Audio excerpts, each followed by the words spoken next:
when partnerships like Ezekiel Ministry come into your life, when people like Josh and Brittany and other folks within the ministry come into your life, all of a sudden you begin to realize that this isn't coincidence. You know, life's not lived in coincidences. It's lived in the realization that you're purposed to be here, purposed to be in that moment, purposed to be in that relationship, and that even though your hands and feet might not do what a lot of hands and feet might do, your opportunity to partner financially is just as important to the workings of the ministry happening. And so when you're teaching your children that, and then you can walk them through the fact that these are the real people, and these are what God's called them to, and this is how we can partner. And not only that, but we can partner with that in our city, you know, because there are needs right here, and we don't have to go far away to watch God multiply our investment and our obedience.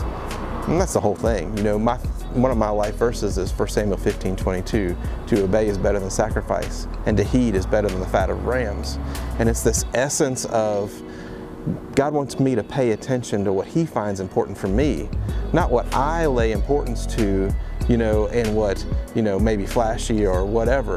But if God has established it, then let me be wise to jump on board and invest there. So if I can teach that to my kids and say, be wise to this, be humble to this, then maybe they can walk in the same just vision and understanding so that they can be hearers and seers of what God is doing around them to invest well.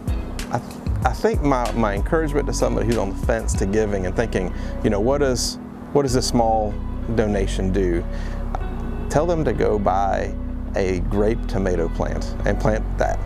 And they think that one seed or that one plant may not produce much, but when they're overrun with little tomatoes and they're falling off because they can't eat them fast enough, you begin to realize God's math. You know, you take one thing that's put in the proper way and given the proper, you know, encouragement, and all of a sudden the yield is so many more times than the investment.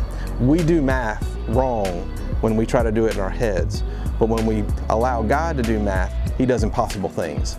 And so when you're dealing with a God that does impossible things, small amounts turn into massive yields.